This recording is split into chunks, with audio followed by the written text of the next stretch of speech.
falar de dislipidemia. Gente, eu tentei ser bem mais prático nessa aula, então não vai ser uma aula que aborda a diretriz completa. Tipo, cada detalhe da diretriz, cada coisa que eles trazem. Vai ser uma aula voltada para como a gente maneja dislipidemia na UBS, caso apareça isso. Então, dito isso, vamos para um caso clínico, para começar. E vamos fazer um exercício aqui. Eu quero que vocês realmente façam um exercício de vocês estão lá na UBS, aparece esse paciente, vocês ficam com aquilo, o que eu faço? Né? Então, vamos ler o caso. Né? É o seu primeiro plantão na UBS como recém-formado. Chega até você um paciente do sexo masculino, 62 anos, pardo, alegando querer controlar dislipidemia e ADM 2 e a RAS diagnosticados há cerca de 12 anos. Ele refere que tratava de forma irregular, muitas vezes esquecendo de tomar as medicações. Afirma que tem receio dos colaterais que a medicação pode gerar. Contudo, após episódio de infarto agudo do miocárdio, AM há 3 semanas, resolveu que quer se cuidar mais. Então ele chegou com você, com essa história desse infarto e dessa RAS, dessa ADM maltratada. E aí nos exames ele trouxe isso aqui, um colesterol total de 224, triglicérides de 251, HDL de 36 e LDL de 147. Aí eu pergunto para vocês, primeiro ponto, esse paciente ele tem uma dislipidemia primária ou secundária? Fiquem tranquilos, vou explicar isso. Segundo ponto, os exames desse paciente eles estão dentro dos parâmetros ou fora? Vocês conseguem bater o olho e falar, não, está controlado, não está controlado? Terceiro, como que você trata esse paciente? O que você vai iniciar? Qual que é o primeiro remédio que você vai entrar para esse paciente? Você vai usar algum remédio?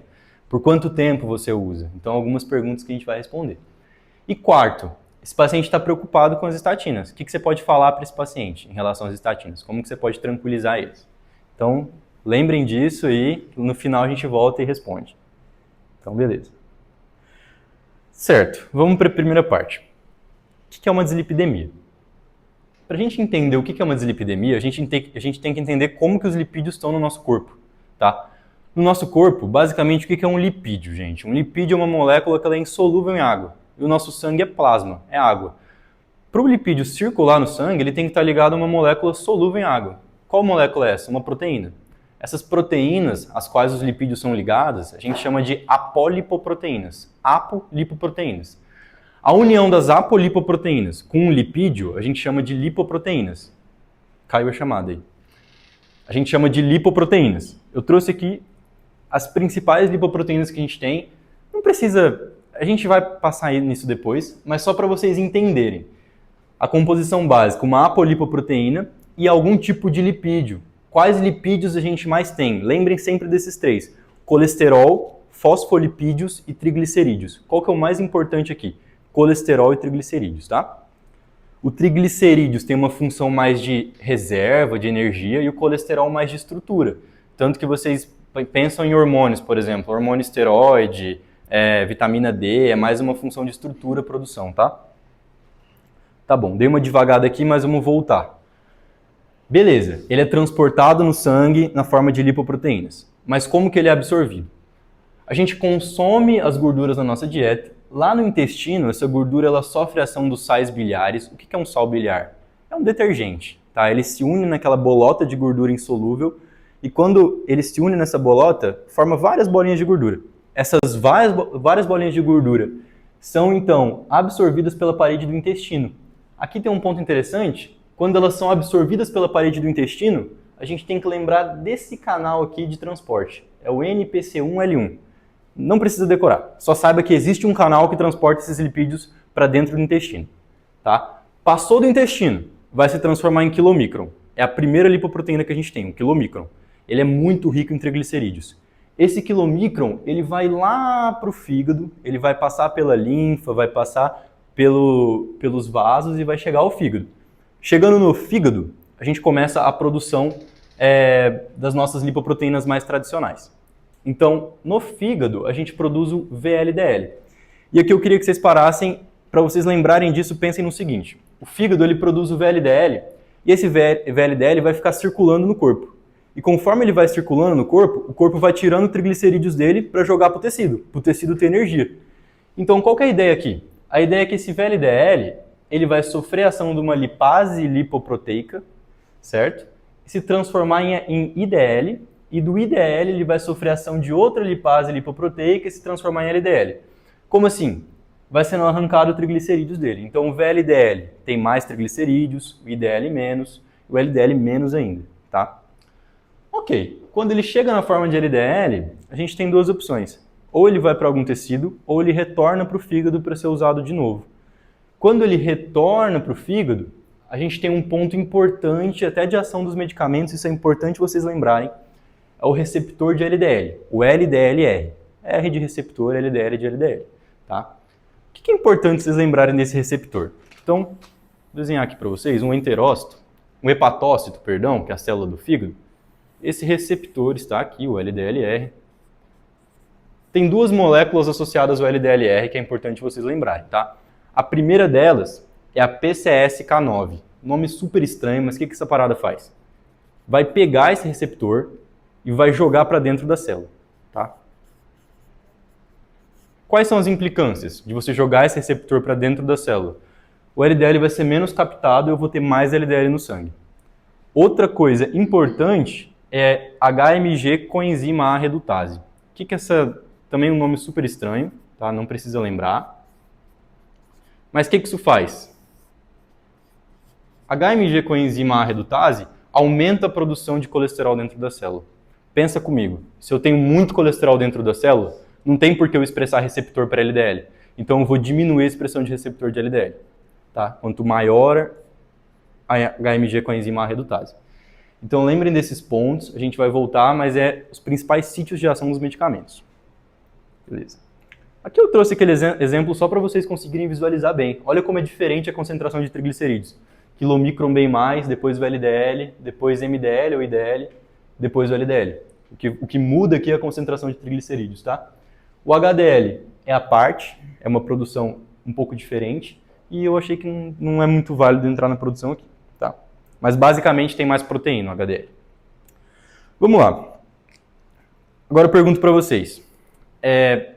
Por que é importante eu controlar a dislipidemia desse paciente, né? Por que é importante eu controlar os níveis de gordura? Esse é o principal motivo, a aterogênese. Eu só queria relembrar um pouco para vocês o que é a aterogênese, para vocês entenderem como que o LDL impacta na aterogênese, tá? O que é aterogênese?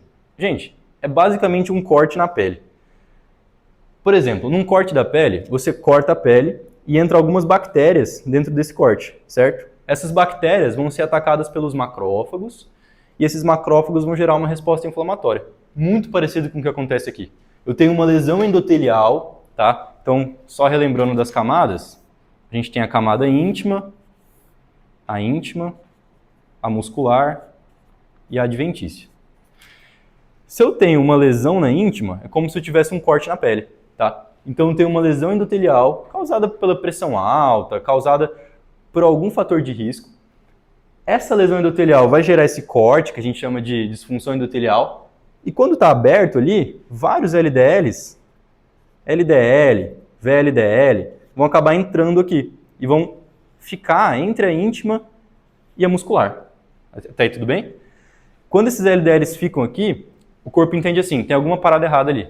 Então ele vai aumentar a resposta dos macrófagos. Os macrófagos vão englobar esse LDL e vai começar uma resposta inflamatória. O que esses macrófagos vão fazer? Vem célula inflamatória para cá e vamos aumentar a espessura desse tecido, porque ele está cortado, tem um corte. Então vamos produzir matriz extracelular, e vamos recrutar as células da camada muscular aqui para a íntima. Então o resultado disso tudo que eu falei é a formação de uma placa. Tá? Então basicamente o que é uma placa? É esse núcleo que eu falei de macrófagos e gordura e células mortas, uma capa fibrosa em cima desse núcleo, que é justamente matriz extracelular e célula muscular lisa, e embaixo aqui a camada adventícia muscular. Tá? Quando que a gente se preocupa com essa placa? Quando tem algum evento agudo dela. Como assim? Quando essa placa se forma, ela pode sofrer algum evento agudo, que é basicamente o quê? Ela pode se romper, tá? Ela pode ter algum cortezinho, alguma coisinha que vai fazer ela formar trombos ou êmbolos, tá? Qualquer um desses resultados que eu falei, trombo, êmbolo ou ruptura, geram uma catástrofe, que é um AVC, que é um IAM, que é esses acidentes vasculares, certo? Beleza, então vimos até aqui como que é o transporte de gordura, entra pelo intestino, tem um transportadorzinho, vai para o fígado forma VLDL, VLDL vira LDL pela lipase, por alguma coisa que transforma ali, o LDL volta para o fígado por algum receptor. Por que é importante a gente controlar o nível de gordura? Aterosclerose, aterogênese. Vamos entrar agora na dislipidemia propriamente dita, agora que a gente entendeu esse contexto. O que é uma dislipidemia? É quando por qualquer motivo eu tenho um aumento da síntese de gordura, ou seja, estou comendo mais gordura, tá? Ou quando eu tenho uma diminuição da catabolização dessas gorduras, por alguma condição genética, por exemplo. E a gente tem uma divisão interessante, que é a divisão etiológica, laboratorial e de Fredrickson. Acho que é assim que fala. Não sei, mas vamos lá. A que eu falei lá no início é etiológica. O que é etiológica? A primária, é bem intuitivo pensar, é alguma condição da pessoa, tá? Então, algum defeito genético da pessoa. Os principais genes envolvidos. O gene do LDLR, então, do LDLR, o gene da PCSK9 e o gene da ApoB. Tá? O que é a ApoB? A polipoproteína tipo B. Lembra que eu falei que as lipoproteínas é uma polipoproteína com uma lipoproteína? Com um lipídio? Então, uma deficiência em uma dessas apolipoproteínas. Isso não é muito importante saber. Agora, secundárias, eu tenho esse monte de causa aqui, mas tirando as clássicas que a gente sabe, que é o cara que fuma, bebe, sedentário, obeso, consome gordura, eu achei interessante trazer essas duas condições aqui, que é uma coisa que às vezes a gente esquece. Tá? Então, condições endocrinológicas, isso é muito importante vocês lembrarem. Isso é fator de risco. Então, um paciente que ele tem Cushing, que ele tem hipotiroidismo, que ele tem DM2, esse cara tem que ser investigado de perto. E algumas medicações, tá? As principais que a gente tem são os esteroides anabolizantes, os anticoncepcionais orais, os corticosteroides e a isotretinoína, que é o remédio para espinha, né? O Roacutan. Beleza. Agora, a classificação laboratorial. Para a gente entender isso, por um momento esqueçam um pouco isso aqui e vamos focar nesses três. Olha que interessante, dislipidemia pode ser só um aumento isolado de colesterol, só um aumento isolado de triglicérides ou um aumento dos dois, tá? Como a gente define um aumento isolado de colesterol? LDL acima de 160. Aí eu pergunto para vocês, o cara lá do caso tinha colesterol alto? Certo. Qual que era? Vamos ver, rapidão. 147. Não tinha. Não tinha mesmo? A gente vai ver isso mais pra frente. Mas de uma maneira geral, sem pensar nos riscos cardiovasculares, essa é a meta. Para triglicérides, ela é 150 se o paciente está em jejum e 175 se ele não está em jejum. Não tem que se atentar a isso, vocês vão decorar com o tempo. A mista. Agora eu quero saber de vocês. Se um paciente ele tem, vamos lá, 490 de triglicerídeos, e se ele tem 161 de LDL, ele tem uma mista? O que vocês acham? Por quê? Ótimo, exatamente. Quanto maior isso é uma questão interessante. Todo mundo entendeu esse ponto? A mista, o que a gente considera? A gente considera, claro, se o triglicéride está acima disso, o LDL está acima disso, com uma exceção. Isso é importante lembrar. Se o triglicéride está maior que 440, a gente não pode olhar mais para o LDL. Eu vou explicar mais para frente por quê. A gente olha para quê? A gente olha para o colesterol não HDL. O que é o colesterol não HDL? O colesterol total, concordam? Menos o colesterol LDL. Certo? Então a gente olha para esse colesterol e a gente tem que ver se esse colesterol ele está acima de 190.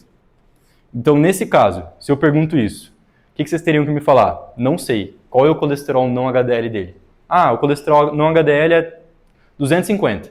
Então ele tem uma mista. Beleza?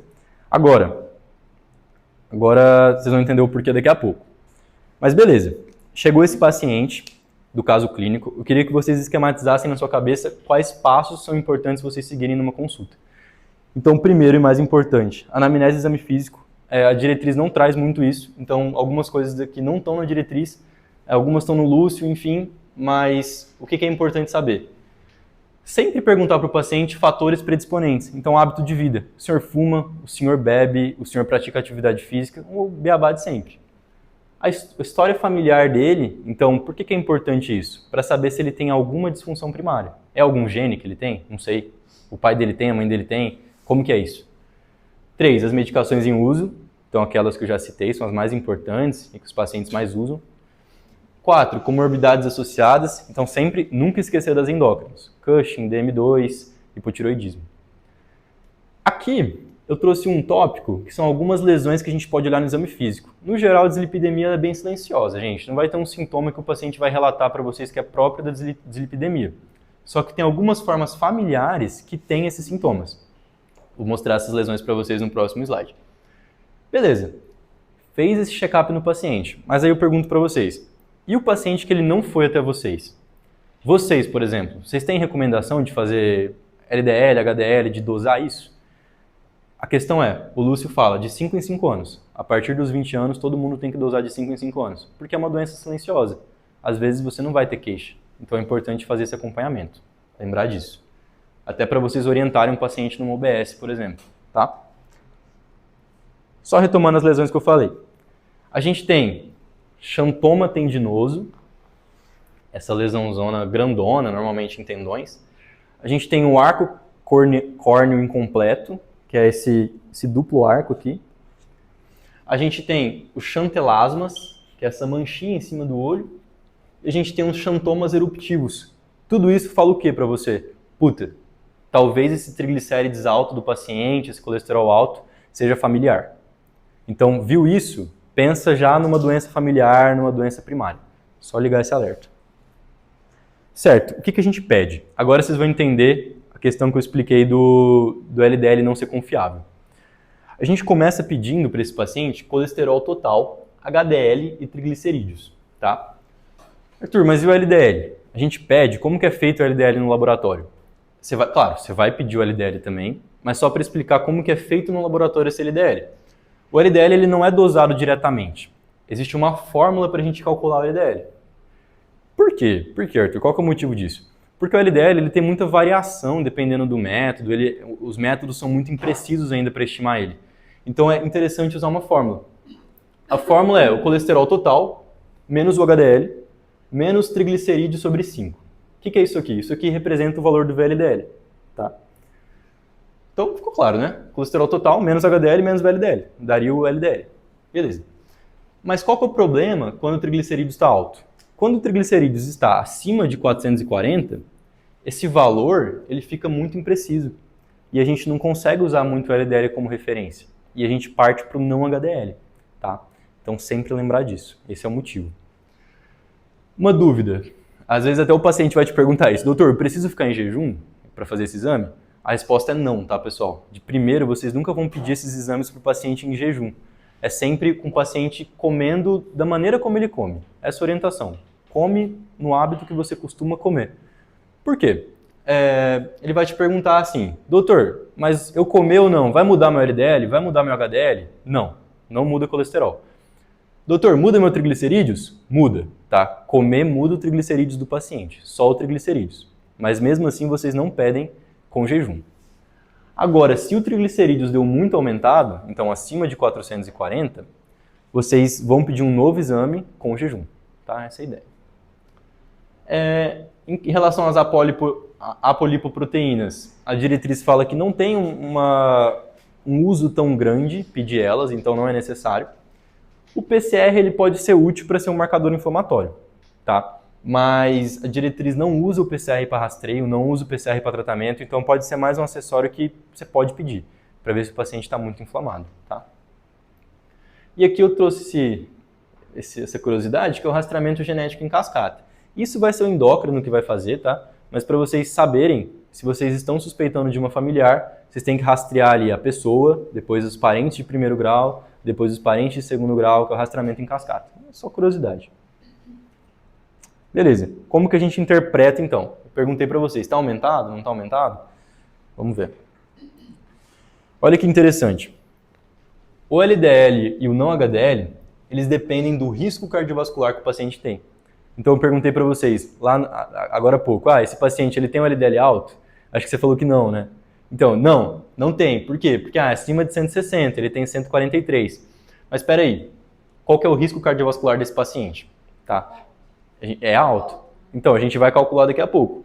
Mas se for muito alto ou alto, essa referência diminui muito. A gente tem que diminuir muito mais. Beleza, para a gente entender isso, então a gente tem que calcular o risco cardiovascular. Tá? Como que você calcula o risco cardiovascular? Se vocês quiserem escanear, vai dar na calculadora da SBC. Se alguém quiser para ir acompanhando. Beleza, vocês estão lá na consulta. Eu também mandei uma imagem do score de Framingham. Vocês estão lá na consulta. Vocês querem fazer o risco cardiovascular. Qual que é o primeiro passo? Calcula o score de Framingham dele, que é o que eu mandei no grupo aí, depois vocês dão uma olhada, é uma foto. Isso é fácil de fazer, normalmente você consegue com dados do paciente ali na consulta mesmo. Calcula esse score. Em seguida, você vai calcular o risco cardiovascular, que você tem que olhar para mais coisas e às vezes exige alguns exames que o paciente tem ou que você talvez precise pedir. Vamos lá. Parece complicado, isso cobra muito em prova de residência também, tá? Despenca. Mas vamos entender certinho que é simples entender. Quando que o paciente tem risco muito alto? Doutor, eu já infartei. Doutor, já tive um AVC. Risco muito alto, tá? Ou, doutor, eu tenho... direto tem uns senhorzinhos assim, minha artéria é 90% obstruída, minha artéria é 80% obstruída. Se eu tenho mais de 50% de obstrução em qualquer artéria, ele é risco muito alto. Quando que eu vou ser risco alto? Quando eu tenho score de Framingham, aí você olha para o score de Framingham, maior que 20 em homem, maior que 10 em mulheres, não precisa decorar isso. E quando você tem uma aterosclerose subclínica. O que é isso? Aterosclerose subclínica. É uma aterosclerose que não é suficiente para o paciente infartar ou ter um AVC ainda. Vamos pensar aqui comigo. Quais sítios a gente investiga uma aterosclerose subclínica? Vamos olhar na carótida desse paciente. Ele tem uma placa na carótida? A gente faz uma ultrassom de carótida. Vamos olhar o coração desse paciente. Ele tem uma obstrução coronária? A gente faz uma angio-TC para ver. Vamos olhar as pernas desse paciente. Ele tem uma DAOP? A gente faz o índice tornozelo braquial para ver. Então, esses são os principais exames que às vezes vocês precisam pedir ou vocês vão olhar para determinar se ele tem uma aterosclerose subclínica, tá? Segundo ponto, aneurisma de aorta. Nossa, Arthur, que arbitrário, aneurisma de aorta. Por que isso, né? Basicamente, qual que é a ideia do aneurisma de aorta ser um fator de alto risco? Vamos lembrar, o que é um aneurisma? É basicamente uma saculação. Tá? Uma saculação, formação de um saco ali na parede da artéria. Quando tem essa saculação, pensa que o sangue dentro do vaso está correndo assim, ó, bonitinho, paralelo à parede, não está lesionando.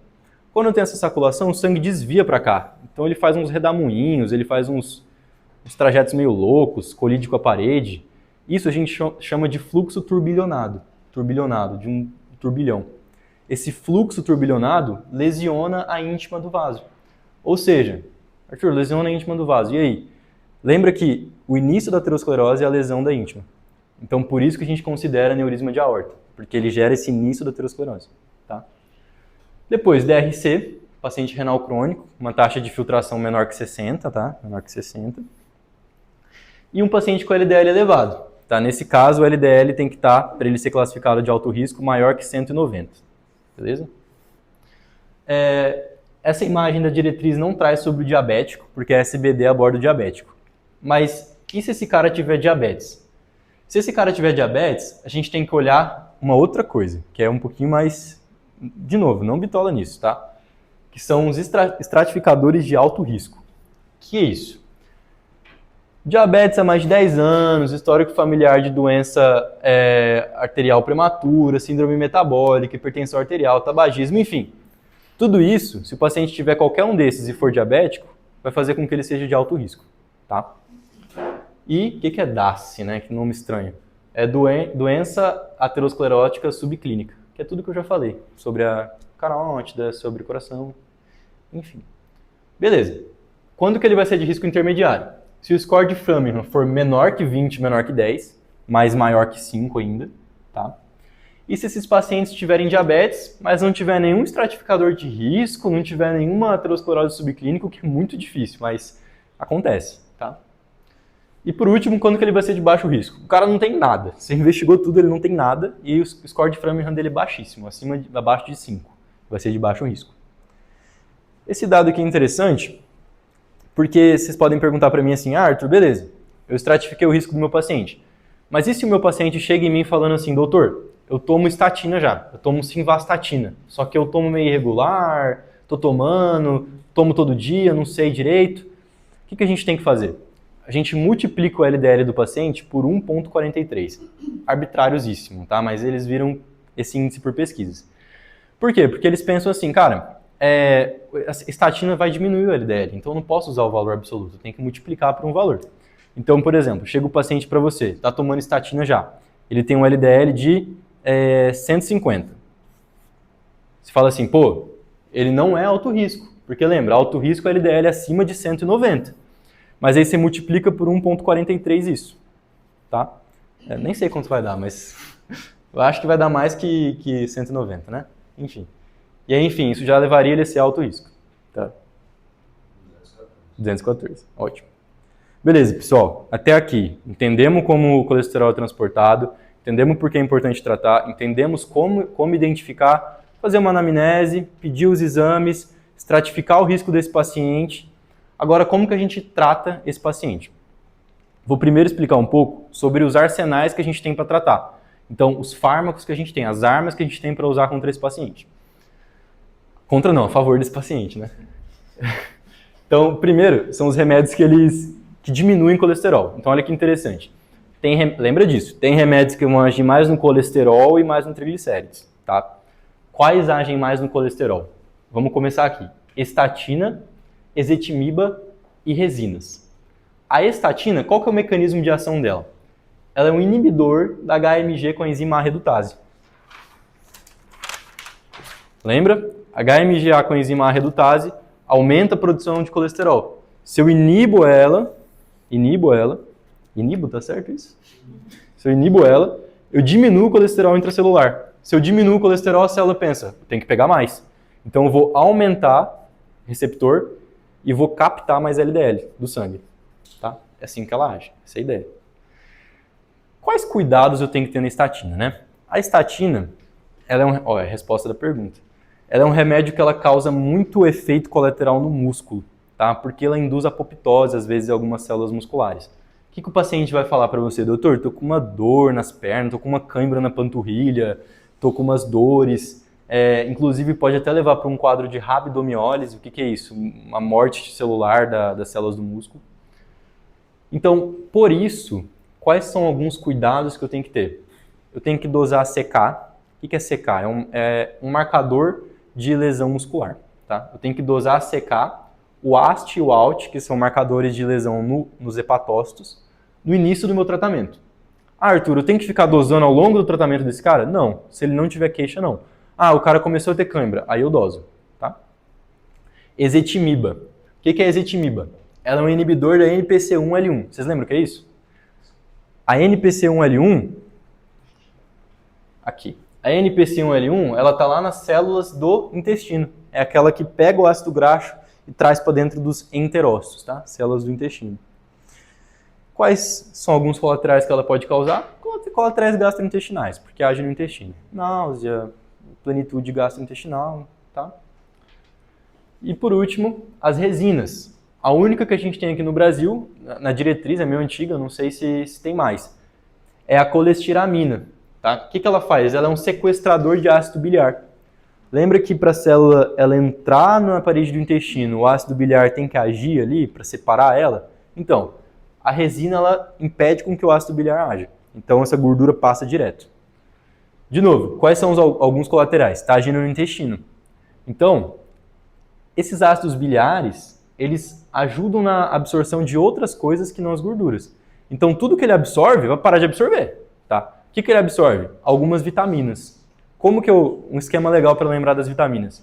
É o KD. Tipo, cadê as vitaminas? Então a vitamina K, A, D, E. Cadê as vitaminas, né? K, A, D, E. São as principais vitaminas que ele diminui. Ele também diminui ácido fólico. E algum outro colateral dele é que ele aumenta triglicerídeos. Então olha que louco, ele diminui colesterol e aumenta triglicerídeos. Então vamos tomar cuidado no paciente que, por exemplo, já tem um triglicerídeos acima de 400, muito alto. É importante você não fazer uso dessa medicação, tá? Que você vai piorar esse cara. E alguns outros cuidados, né? Claro, é você repor vitamina e ácido fólico, porque o cara tá perdendo. Beleza? Então aqui só para esquematizar, eu gostei dessa imagem que ela mostra onde age tudo, tá? O ezetimibe age aqui no NPC1L1, no intestino, as resinas no ácido biliar no intestino e o HMG com a enzima A nos hepatócitos. Gostei dessa imagem. Beleza. Vamos para os remédios que eles diminuem triglicerídeos. Tá acabando já, tá? Triglicerídeos. Eu tenho esses três principais, tá? Os fibratos, a niacina, o ácido nicotínico e o ômega 3. Como que o fibrato age, tá? O fibrato, ele vai aumentar a produção de lipase e lipopproteica e diminui a produção da ApoC3. O que é isso, né? Basicamente, vocês lembram que a lipase lipoproteica, ela vai pegar o VLDL e ela vai tirar triglicerídeos desse VLDL, vai transformar em LDL, vai pegar o LDL, vai tirar triglicerídeos desse LDL. Então, basicamente, ela vai tirar triglicerídeos da corrente sanguínea. Então, o fibrato ele age dessa maneira, tirando triglicerídeos da corrente sanguínea. E essa ApoC3 é uma apoproteína que ela estimula a LPL, tá? ApoC3. Não é importante saber isso, não. No geral, quais são alguns cuidados que eu vou ter? É importante você ter cuidado no paciente que ele já tem DRC, porque tem eliminação renal. No paciente que já usa estatina, porque aumenta o risco de rabdomiólise, lesa a célula bastante. E pacientes que usam anticoagulantes orais, tá? Alguns colaterais mais importantes colaterais gastrointestinais. E o paciente ele vai ter prurido, algumas erupções cutâneas, também é bem comum, tá? A niacina. A principal ação dela é inibir a ação da lipase tecidual. O que é a lipase tecidual? Está lá o adipócito. A lipase tecidual pega a gordura do adipócito e joga para fora. Se eu inibo a lipase tecidual, essa gordura fica dentro dos adipócitos e diminui a gordura do sangue. Tá? Então essa é a ação dela, inibir a ação da lipase tecidual.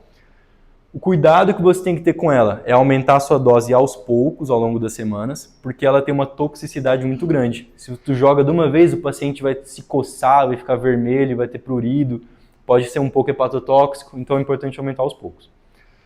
E o ômega 3, normalmente a última linha, é um ácido graxo poliinsaturado que é usado também. Beleza. Algumas mudanças de estilo de vida, só para citar. Então, cessar tabagismo, cessar etilismo. O básico que a gente já sabe, né? A dieta, então, carnes magras, trocar a gordura saturada por insaturada, eliminar a gordura trans. Perda de peso, atividade física e consumo. A diretriz traz isso, então, consumo de ômega 3, proteína de soja, fibras solúveis como a psyllium. Enfim, só para lembrar da gente. Tá bom. Vimos o que a gente pode usar para esse paciente.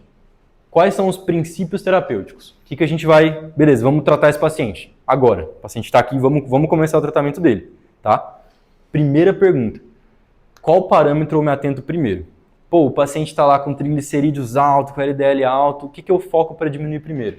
Gente, sempre focar primeiro no LDL. Tá? Vamos cuidar primeiro do colesterol dele. Depois do triglicerídeos. Qual que é a única exceção? Se o triglicerídeo está acima de 500. Importante lembrar esse valor, isso também é cobrado na prova de residência, e isso também é importante na hora da gente escolher o esquema. Por quê? Se o triglicerídeos está acima de 500, eu aumento muito o risco de pancreatite. E esse paciente pode morrer por uma pancreatite. Então, peraí, vamos cuidar primeiro do triglicerídeos, tá? O HDL normalmente é deixado por último. Beleza, vou começar um remédio. Quanto que eu espero de redução com cada medicamento? Isso é importante para mim. Estou planejando o tratamento desse paciente. Eu quero diminuir quanto? Eu vou entrar com uma rosuvastatina. Quanto eu penso que o colesterol vai diminuir? Então, assim, cada estatina na sua dose diminui um pouco do LDL. Não é importante vocês lembrarem disso. O importante é vocês lembrarem da... Não está nesse slide, né? Mas é importante vocês lembrarem das estatinas de alta potência, que vão diminuir mais esse colesterol, que é a rosuvastatina e a atorvastatina. Tá? Importante lembrar dessas. Outra coisa importante de vocês pensarem como clínico é até onde que eu diminuo o valor do LDL. De novo, você vai seguir aqueles valores de referência que a gente já citou, tá? Então, aqui. A meta de LDL para muito alto é 50, alto 70, intermediário 100 e baixo 130.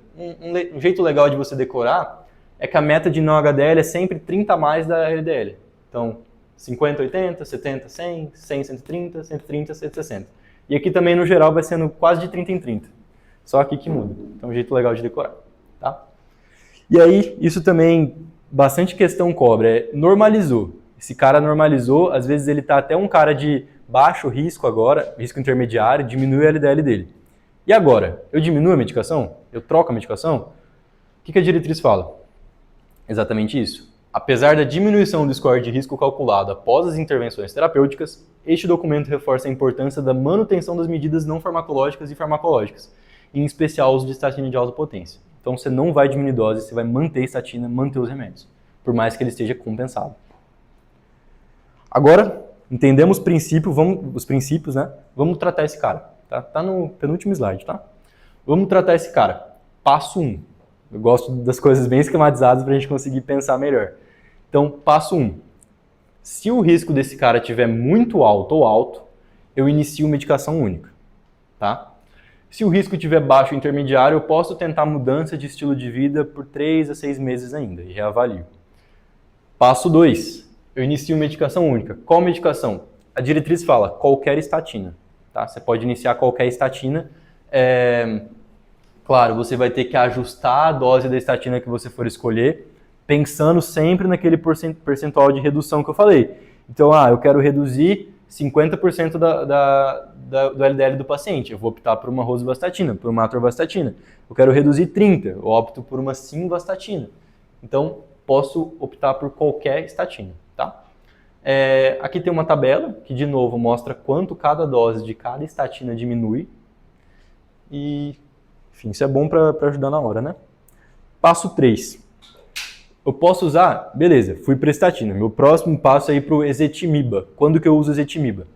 Eu posso usar ezetimiba na dose de 10 mg ao dia, em dose única, como uma opção única. Quando? Se o paciente é intolerante à estatina, alergia ou tem muito colateral, ou eu posso associar a estatina, se esse paciente ele é refratário, né, ou seja, se o LDL não diminuiu, eu posso associar a ezetimibe, ou se ele tem esteatose hepática, que é um caso à parte, que ela se mostrou muito boa nesses pacientes. Passo 4. Então, fui para ezetimibe, próximo passo resina. Quando que eu uso resina? A resina ela é usada na dose de 4 a 24 gramas ao dia, sempre 1 hora depois dos remédios. Isso é importante, porque ela interage bastante com os remédios, tá? Ela pode ser usada como única, inclusive a única medicação segura se a mulher está amamentando ou está grávida. Então, nesses casos, a mulher começou a amamentar, está grávida, quer engravidar, você troca a estatina dela, você troca os remédios pela resina. Isso é importante também. Ou você pode associar de novo, se tiver refratário. Vai para uma quarta opção. Beleza, a partir daqui, a gente começa a olhar para triglicerídeos. Passo 5, vamos olhar para o triglicerídeos. Esse triglicerídeo está acima de 500? Se ele está acima de 500, esquece que eu falei tudo acima e vamos começar a tratar o triglicerídeos, tá? A gente começa tratando com fibrato primeiro, beleza?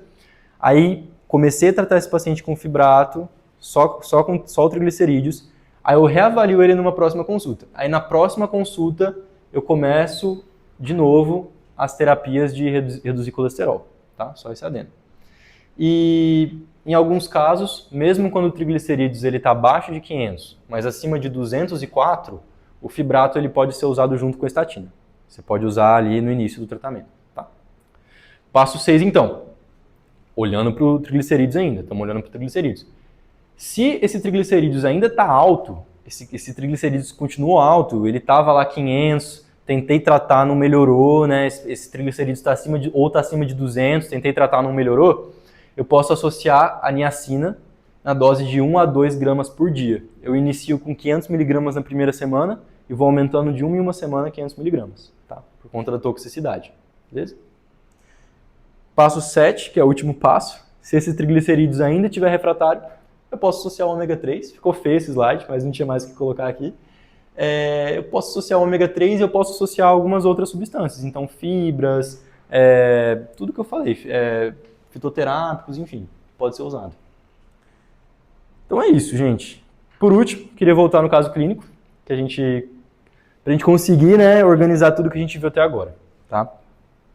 Então vamos lá. A questão 1, o que vocês acham? Esse paciente tem primária ou secundária? Secundária. Por quê? Por que não é primária?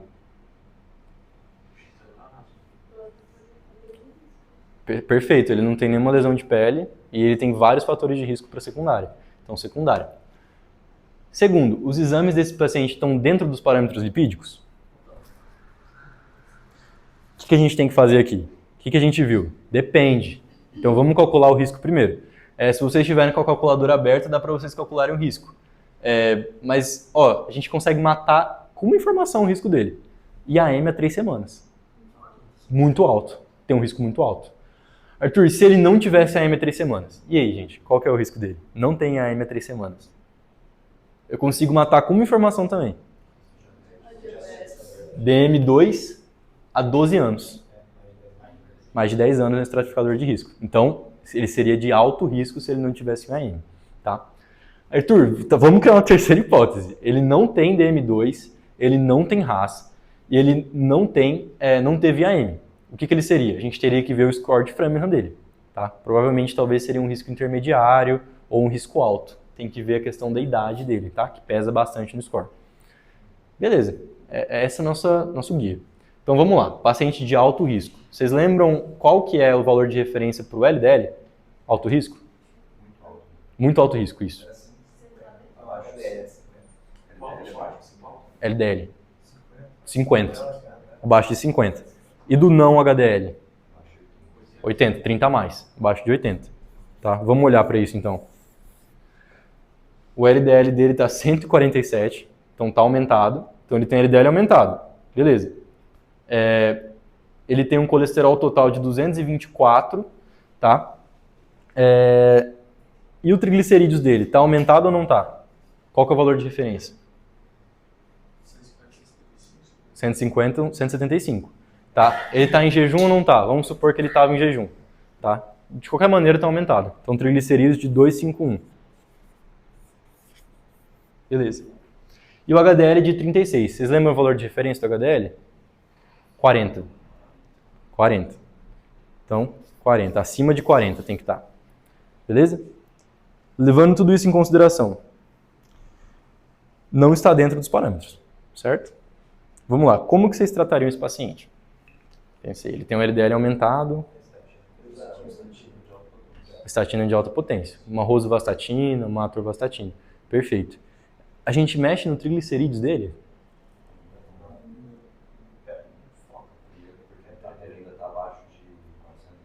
500. Abaixo de 500. Isso. Perfeito. E por último, o que vocês podem falar para esse paciente quanto às estatinas? Perfeito. Quais cuidados vocês podem ter ali no início para acompanhar esse paciente? A STLT. Exatamente. Então é isso. Aqui em relação ao tratamento, numa segunda abordagem de novo, você pode associar um fibrato, né? Que o fibrato ele então diminuiria esse triglicerídeos, porque está acima de 204. E uma outra opção, vocês falaram uma atorvastatina de alta potência, mas eu posso começar a terapia também, importante lembrar isso, com uma estatina de baixa potência mais ezetimibe. Depende de clínico, depende do endócrino, tá? Também tá certo, não tá errado. Beleza? Deixa eu ver se tem mais coisa. Não tem, gente. É isso. Espero que vocês tenham tido uma visão clara, mais ou menos, de como tratar esse paciente. É isso. Muito bom. Ficou alguma dúvida? Alguma coisa? Agora é a hora. O doutor tá aí? Não? Não dá pra ouvir ele tá falando. Ele tá falando. Aí. Acho que pode falar agora, doutor. Oi, tá escutando? Sim. Bom, queria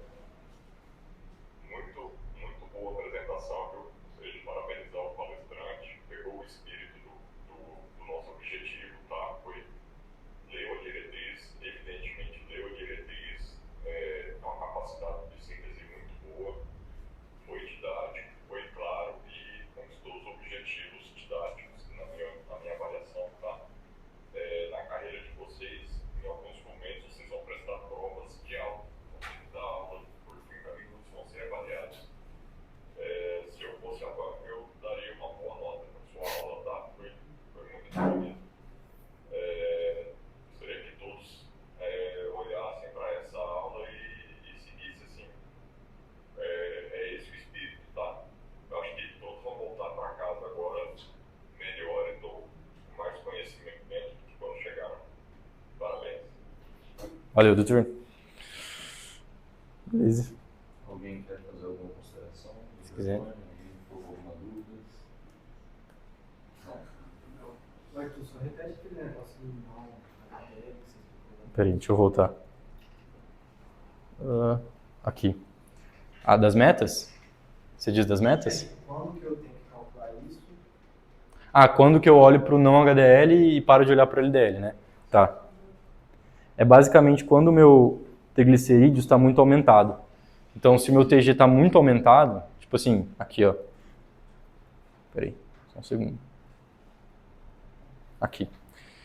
Se eu vou ver se esse paciente tem uma dislipidemia mista e o meu triglicerídeo está muito aumentado, se eu não me engano, eu acho que é acima de 400 ou 440, algo do tipo, tá? Mas enfim, se ele está muito aumentado, a acurácia do teste de LDL perde a acurácia. Tipo, não adianta muito eu dosar LDL, porque vai ser pouco confiável, tá? Por causa daquela fórmula que eu mostrei. Então, aí, nesse caso, eu tenho que olhar para o não HDL. E aí o não HDL, o valor de referência dele para esses casos vai ser 190. Então, um paciente te pergunta assim, paciente não, uma banca, uma prova te pergunta assim, esse cara tem, por exemplo, vamos criar outro exemplo aqui para você entender. Ele tem um triglicerídeos aí de 600 e ele tem um LDL de 165. Aí ele te pergunta assim, ele tem uma mista? E aí você tem que falar assim, não, deixa eu ver o não HDL dele. Por quê? Porque o triglicerídeos dele está muito aumentado. E isso pode falsear o LDL. E eu só olho para o não HDL. E eu tenho que olhar o não HDL. E se o não HDL está acima de 190, aí eu falo que ele tem uma mista. Aí eu realmente falo, não, ele tem uma mista, de fato é isso. Entendeu? E até por isso é interessante, por quê? Até por isso que quando o paciente tem um triglicerídeos acima de 500, eu começo a tratar o triglicerídeos. Porque eu não sei direito como está o LDL dele ainda, porque está meio falseado. Então depois que eu trato triglicerídeos, eu olho de novo para o LDL. Ainda está aumentado? Aí eu volto a tratar. Essa é a aplicação clínica. Tipo, é por isso que você faz o que faz na questão do triglicerídeos. Entendeu? Por isso e pela pancreatite. Mas essa é a ideia. Entendeu? Oi, Arthur, deixa eu aproveitar e fazer uma pergunta também. A gente vê direto na clínica, aí, quando a gente está passando pelos ambulatórios, alguns, assim, a gente mesmo, quando vai pedir alguns exames, tem lá BLDL, né? Muitas das vezes a gente só pula, o preceptor pede pra gente pular, porque, assim, a gente nunca viu nenhuma questão que tenha uma influência. Algum lugar da diretriz menciona alguma importância de valor de VLDL que a gente tem que olhar, ou que a gente tem que até decidir? Existe alguma situação dessa? Legal. Eles nem têm valor de referência. Legal. Então, assim, o que a diretriz traz sobre o VLDL? O VLDL, ela fala que você não precisa pedir, tipo, não tem uma utilidade prática você pedir, e é uma molécula que ela não vai dizer muito sobre risco cardiovascular. Tipo, é muito mais interessante você olhar pro LDL do que pro VLDL. Então, acho que, pelo menos a diretriz não traz uma situação que você teria que pedir VLDL, em nenhum momento. Tanto é que é por isso que eu tenho esse termo aqui na fórmula de estimar LDL. Porque como eu não peço o valor de VLDL, não tenho isso, talvez até por uma questão prática, não sei como funciona, tá? Eu uso esse valor aqui para substituir o valor de VLDL. Tá? Esse 5 sobre 5 é só um coeficiente de ajuste. Então isso aqui na verdade é 1 sobre 5 vezes TG, tá? Que seria igual ao valor de VLDL. Essa parte da fórmula. Então não, respondendo você, acho que não. Eu tenho uma observação que talvez ajude a compreensão. Fala, não. Não. Sim, não. O VLDL, assim como o triglicérides, eles são moléculas grandes, são praticamente 1 kmicron pouco trabalhado, tá? Legal. Então, ele não é aterogêneo, ele não é absorvido pela endotélio vascular, tá? Então, ele Por tem isso. pouca ou nenhuma relevância clínica. Mesmo o triglicerídeo, vocês vão escutar ainda bastante que a triglicerídeo acima de 500 é risco de pancreatite. Os trabalhos científicos mostram que não tem nem relação, tá? Triglicerídeo acima de 1000, o cirurgião, eu escutei isso muito na minha residência, né? Não vai dar pancreatite no paciente, parece que é uma emergência. Não é, tá? E tem VLDL, você consegue, se você comer um pastel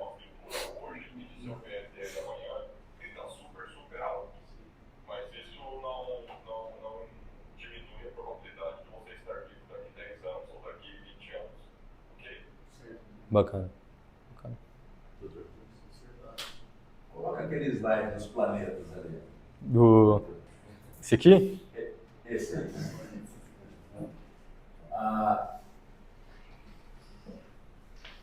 Quanto mais alta a densidade da proteína, menos gordura ela carrega. Né? Então, as menores, elas carregam mais lipídio. Dentre eles, o colesterol também. Tá? Ela vai ter as etapas do metabolismo. Né?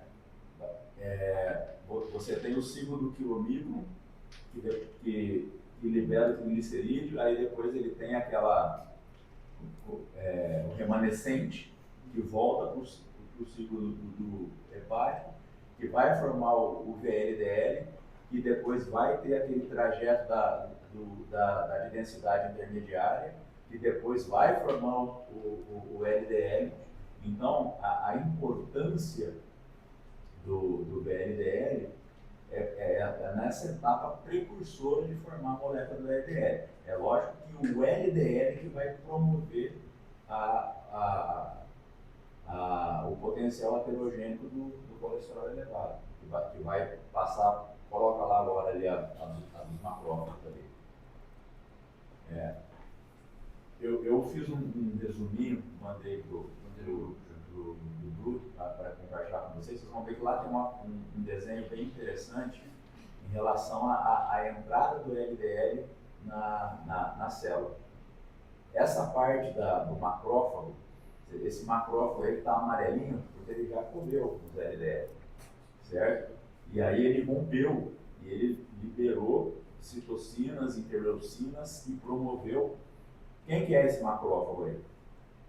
Quem que era ele antes? Quem que era esse camarada aí? Era o monócito, estava circulando, teve uma chamada, um processo inflamatório, ele entrou e isso fica no ciclo. Isso aí é um ciclo interminável. Aquilo que o Arthur, né? Uhum. O Arthur falou a respeito das células da camada média, você vai ter a migração de fibroblastos e daí você vai ter todo o processo de matriz extracelular. E isso daí, o que isso vai fazendo ao longo do tempo? Vai reduzindo o lume da artéria. E aí você tem potencial de romper placa, né? A própria redução do volume da artéria, que você vai reduzir fluxo e vai ter todas as implicações relacionadas ao risco. Outra coisa, o score de Framingham, tudo que vocês forem ler vai falar disso daí. Mas hoje em dia ele tá desatualizado até em questão da hipertensão arterial. Né? Quando no documento que eu mandei para vocês tem uma história interessante do porquê que fizeram, que foi criado o score de Framingham. Foi um presidente americano lá que morreu de AVC e não sei se foi o Roosevelt, quem foi? Não vou me recordar agora, que morreu de AVC e aí precisavam de medidas preventivas. Se você for olhar o cutoff da pressão arterial do score de Framingham, se eu não me engano, era 16, era 660 sistólico, uma coisa assim. Então isso daí hoje em dia já é hipertensão no estágio grau 2, né? Estágio 2. Então vai pela calculadora da sociedade ou pela calculadora da American Heart. Tá? Outra coisa, dislipidemia, ela anda junto com obesidade e inflamação. Entendeu? Anda junto com obesidade e inflamação.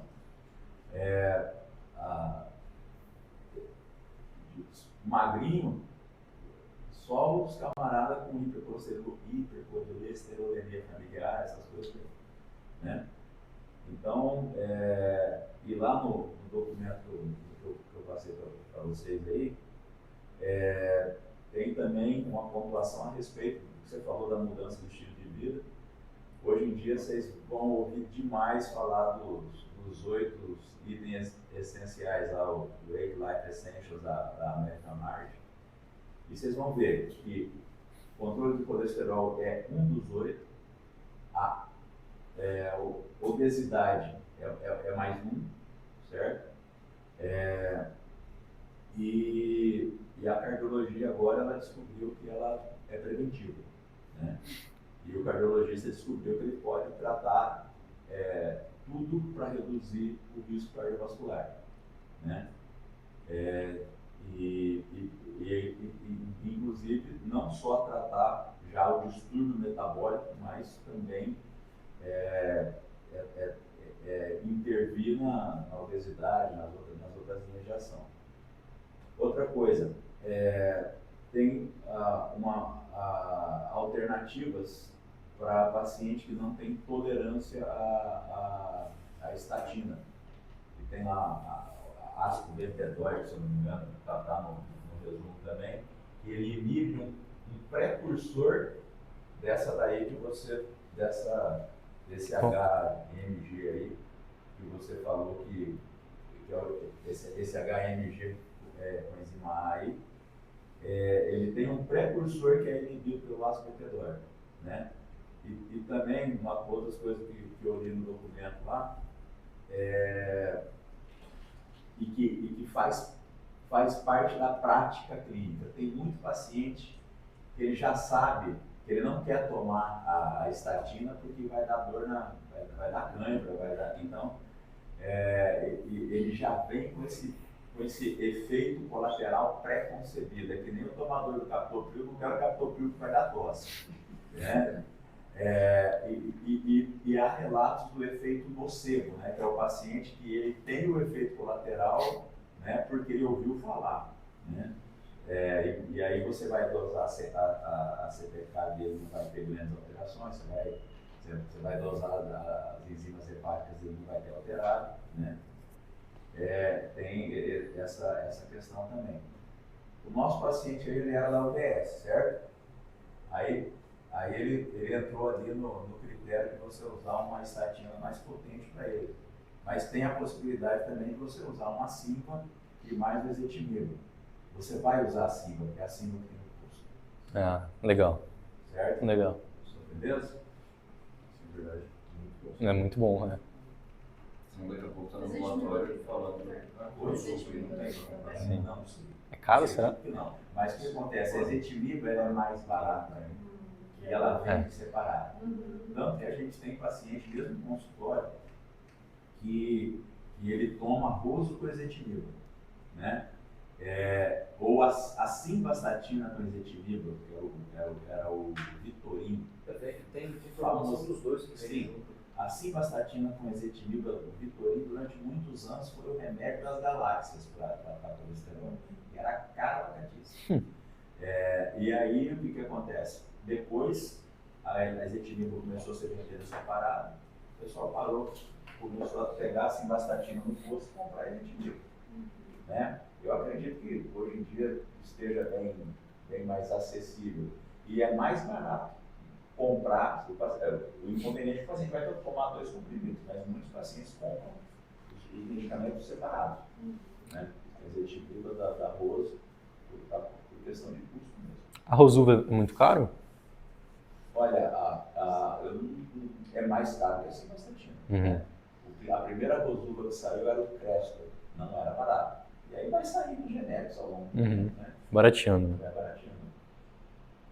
Eu acho que a Rosuva tem que confirmar, mas eu acho que a genérica deve estar uns entre 100 e 200 reais por mês. Caro. Caro. Eu queria só complementar o comentário do Dr. Tony, é o seguinte, é importante vocês saberem, as estatinas, você aumenta a dose, você aumenta exponencialmente o risco de atomiose ou o risco de dano ao músculo estriado, né? Mas, vamos supor, uma estatina de 20 miligramas, quando você aumenta para 40 miligramas, você aumenta a potência de diminuir o LDL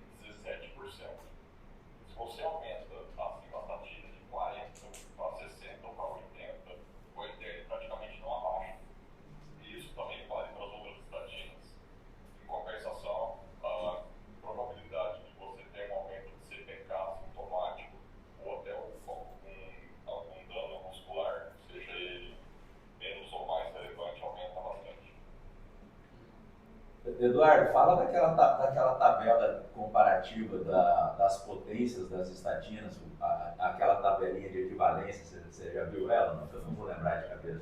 Tem aqui no slide. Essa aqui? É que tem uma que Essa aqui? só das equivalências. Então, eu lembro de um quadrinho, eu já vi numa aula alguém apresentar um quadrinho. Vou ver se eu acho. Essa aqui? Não, ele Não? escreve. Não, escreve. é um comparativo, tipo assim, 40 Isso, isso. É para vocês terem uma ideia em relação às potências, né? Que nem aquela de comparar a potência com o Bitcoin, né? Aí tem uma tabelinha que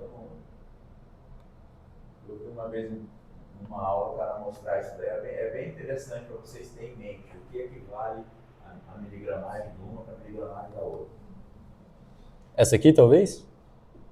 Isso não faz pergunta. Eu acho que tem uma que tem só as de alta potência, mas parece que não mostrar. Tipo, dizendo que, por exemplo, tomar 4 de... 20 de atorva equivaleria a tomar 5 de rosura. E aí ele mostra o quanto tipo, você escalando a dose.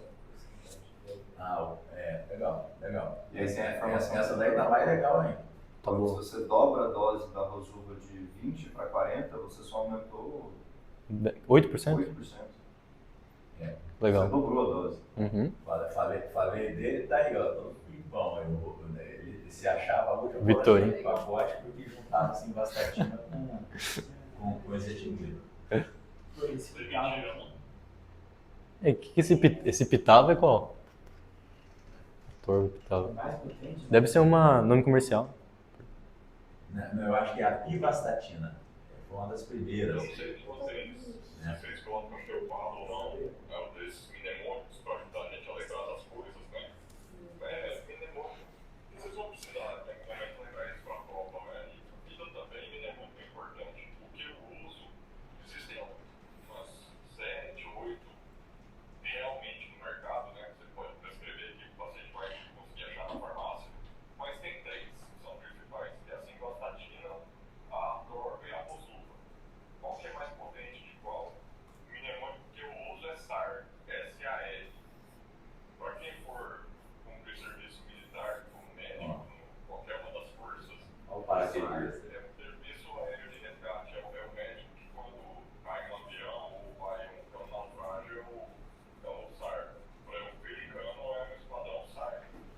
Então, SAR, simvastatina é menos potente que a atorva, que é menos potente que a rosuva. SAR para mim é stop and reverse, é análise técnica.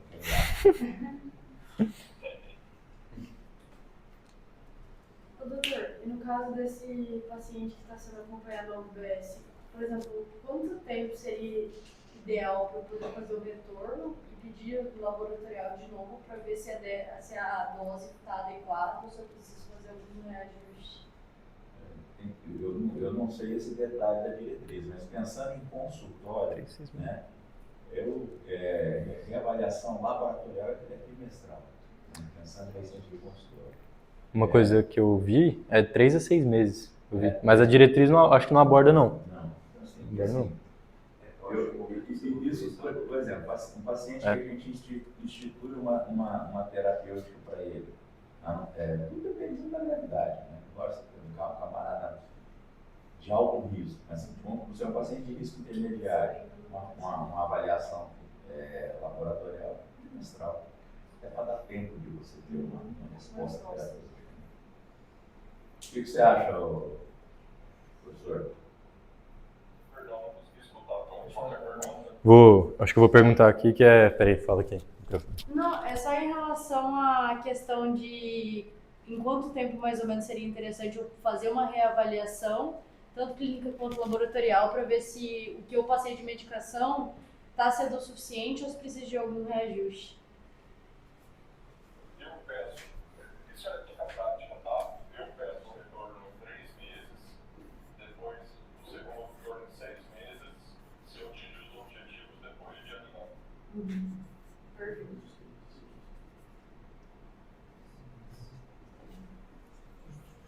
A gente conhece mecanismos causa lesão muscular. Estatina? Eu entendi que é apoptose e tudo mais, mas tipo, supostamente era para agir na hepatose, né? Por que causa isso no músculo especificamente? Doutor, por que essa estatina causa dor muscular? Confesso que eu não recordo agora, tem um mecanismo bioquímico que agora eu não recordo. Eu já tive essa discussão uma vez quando eu estava rodando na Neuro, não sei se estava ouvindo, mas enfim. Eu lembro que eu estava com o Thiago da neuromuscular e pediram um parecer dele lá na UCO, porque tinha um paciente muito sarcopênico que estava usando simvastatina e a CK estava lá em cima. Aí eu perguntei isso pro Thiago, o motivo. Ele falou que é molecular, é um efeito molecular específico de cada estatina e algumas das estatinas menos potentes não causam essa dor. Só que como... Eu lembro até que na situação era um paciente muito alto risco, ele tinha infartado, e por causa disso eles preferiram manter mesmo assim. Mas basicamente, pelo que eu entendi que o Thiago me explicou na época, era um efeito molecular específico das moléculas que a gente usa como estatina. Tanto é que algumas estatinas não têm esse efeito. Bom, de todo mundo aí, quem vai para o músculo é o Eu lembro o triglicerídeo. efeito de classe. Quem vai? Quem vai para o músculo para gerar energia, transportada pelos precursores, é o triglicerídeo. Uhum. Não sei se tem algum mecanismo, né, da estatina por conta da presença do triglicerídeo dentro do músculo esquelético, né? Uma coisa... Pode falar, perdão. Pode falar. Não, não, Eduardo, é que eu só comentei aqui o seguinte, que de todo mundo aí desse metabolismo, quem vai para o músculo, né, para gerar energia é o triglicerídeo, né? Quem vai para a célula muscular. Não sei se tem alguma ação disso daí, né, por conta da estatina para causar a rabdomiólise, o mecanismo dentro disso daí, vamos pesquisar. Uma coisa que eu vi, Hanna, eu também fiquei nessa curiosidade quando eu estava estudando, é que essa enzima HMG com a enzima A, ela não é específica das hepatócitos, ela tem no músculo, ela tem algumas outras células. Então o que acontece? Você inibir a produção de colesterol em outras células, o colesterol ele é um constituinte de membrana, ele está na membrana de algumas células. Então isso faz com que eu tenha menos colesterol na membrana, menos produção de colesterol, a célula entende que a membrana vai ficar defeituosa, e ela entra em processo de apoptose. Eu entendi mais ou menos isso. Não sei se está certo também, Faz mas... sentido, faz sentido. Porque falta componente de membrana. O seguinte, os fatores de risco cardiovascular, os principais, né, que é sedentarismo, tabagismo, hipercolesterolemia, né, hipertensão e diabetes, eles não se somam, eles se multiplicam, tá? Então, para o paciente de baixo risco, um colesterol muito alto, diminui sim a probabilidade de um evento cardiovascular, como AVC ou infarto, porém aumenta pouco. Agora, o paciente que é diabético, tabagista, hipertenso e com colesterol alto, LDL, né, que é o mais heterogêneo, se você diminui, não mexe em mais nada, e você consegue diminuir o colesterol LDL dele, você aumentou muito a probabilidade de seu paciente, diminuiu muito a probabilidade de seu paciente ter tido um AVC ou um infarto ou estar morto dentro dos próximos 10 anos.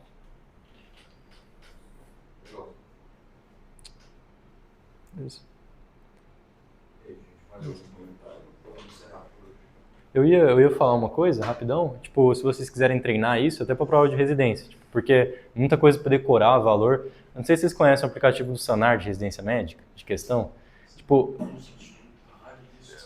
tem um monte de questão de dislipidemia lá. E aí, tipo, vocês vão fazendo e vai ficando, tipo, meio automático, assim, sabe? É legal. Vai entrando. Fica batido, Isso aqui é isso que tem que chamar a atenção do usuário. e quais medicamentos você entra, os valores, é legal. Legal. É um jeito menos chato de você ficar decorando isso, que bater na cabeça. Doutor, estamos encerrando por aqui. Obrigado pela participação. Boa noite, obrigado a todos. Valeu. Valeu, doutor. Boa noite, doutor. Até mais. Alô, monstro velho. Peraí, ô Arthur.